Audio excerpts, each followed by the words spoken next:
Welcome to Democracy Now!, democracynow.org, the War and Peace Report. I'm Amy Goodman. President Trump's imposed sanctions on the International Criminal Court over its war crimes investigations against Israel. The executive order issued Thursday accuses the ICC of engaging in, quote, illegitimate and baseless actions targeting America and our close ally Israel, unquote.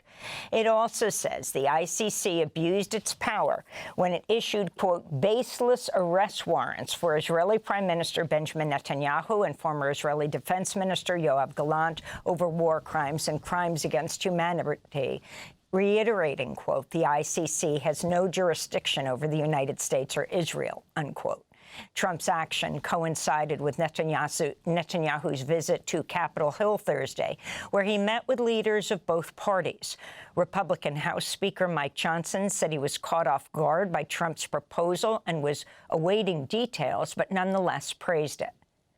Look, there'll be more details forthcoming on that, of course. The initial announcement yesterday, I think, was greeted by surprise by many, but cheered by, I think, people all around the world. Why? Because that area is so dangerous, and he's taking bold, decisive action to try to ensure the peace of that region. Human rights groups and many world leaders have condemned the United States for welcoming Netanyahu and refusing to serve the ICC arrest warrant against him. Reed Brody is a veteran war crimes prosecutor. Well, of course, this decision was expected, but nevertheless, it really threatens to undermine international accountability for the worst crimes and deprive victims all across the globe of justice. This executive order puts the United States on the side of war criminals at the expense of victims of grave crimes seeking justice. Israeli Prime Minister Benjamin Netanyahu gifted Trump a golden pager during their meeting at the White House, referencing Israel's deadly booby trap attacks on Lebanon in September, which killed dozens of people and injured thousands more, when thousands of pagers blew up at the same time. President Trump is doubling down on his proposal for the United States to seize Gaza, saying the besieged territory would be, quote, turned over to the U.S. by Israel after it concludes its war. Trump made the remarks on Truth Social, writing, quote, the Palestinians would have already been resettled in far safer and more beautiful communities with new and modern homes in the region. They would actually have a chance to be happy, safe, and free. No soldiers by the U.S. would be needed, unquote, Trump wrote. The Wall Street Journal reported Pentagon officials have received no formal request to draft a plan for U.S. troop deployment to Gaza. Meanwhile, even some Republicans have come out in opposition, including Senator Lindsey Graham, who said other Senate Republicans oppose sending U.S. troops to Gaza. Residents of Gaza compared Trump's plan to the 1948 Nakba and the violent displacement of Palestinians from their land over the past decades. I believe that this plan is destined to fail. Why? Because since the occupation of Palestine in 1948, this project has been proposed by occupiers and nations that support occupation regarding the issue of displacing the population of the Gaza Strip, but failed due to the steadfastness of our people in the face of this decision.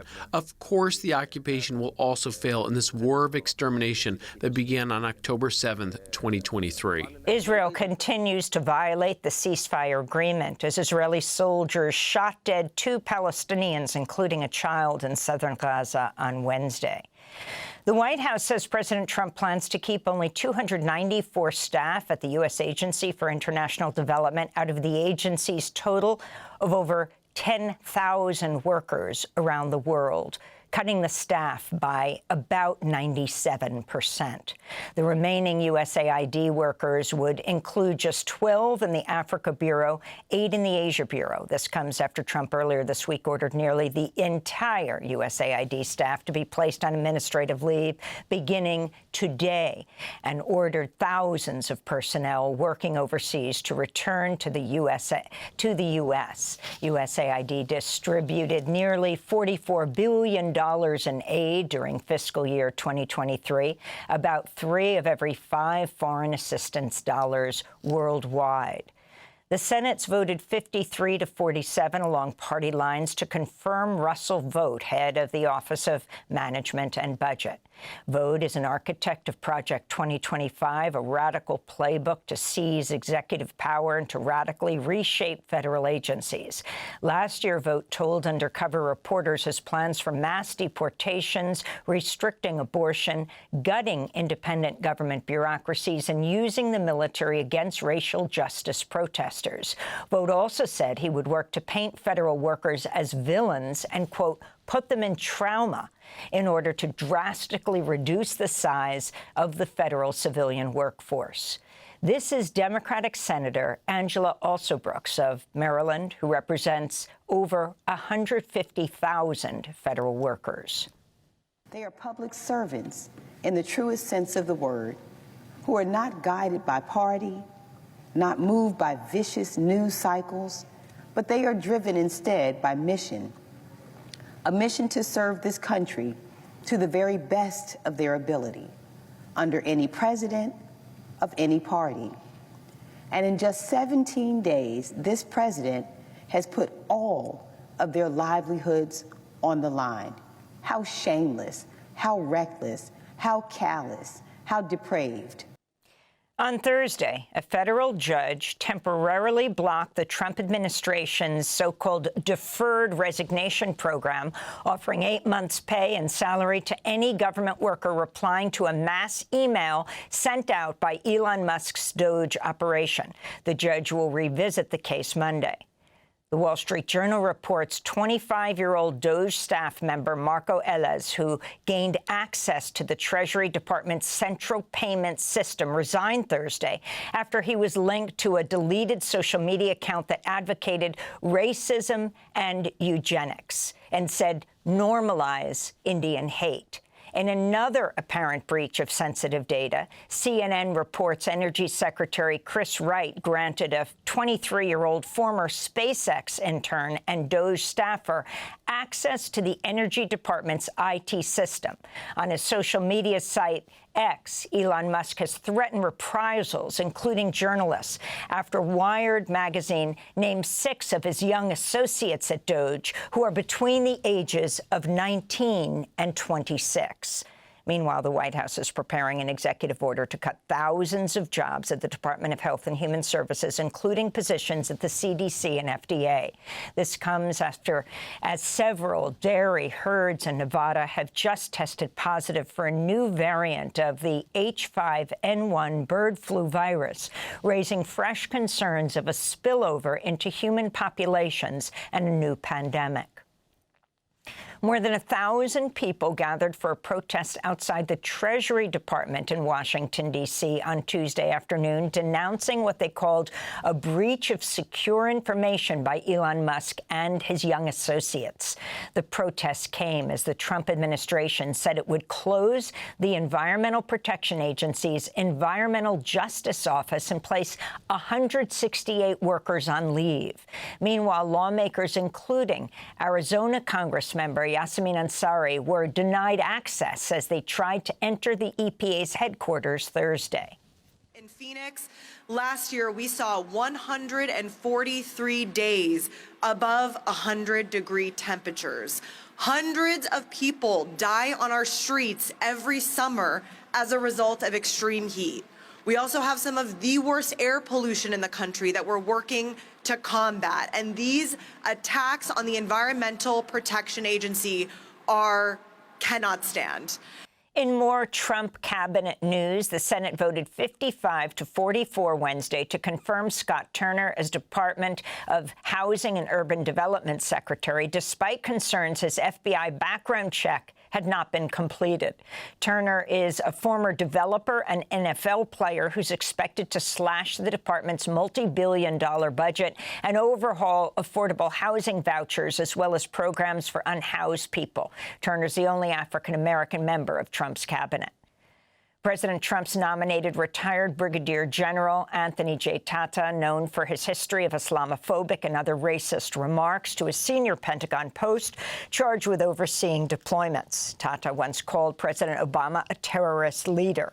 This comes as the Trump administration on Tuesday evicted former Coast Guard Commandant Linda Fagan from her home with 3 hours' notice, without enough time to even gather her personal belongings. She's a 4-star admiral and the first woman to lead a branch of the military. She was removed from her post on Trump's second day in office. Homeland Security Department officials cited Fagan's, quote, excessive focus on DEI, diversity, equity, and inclusion.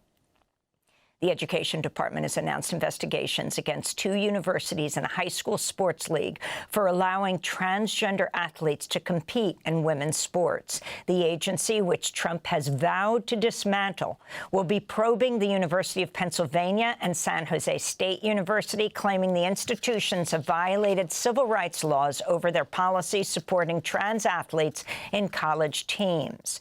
Meanwhile, trans rights activists are condemning the National Collegiate Athletic Association after its board voted to ban trans women from sports, caving to Trump's executive order, which directs federal agencies to withhold funding for schools that do not comply.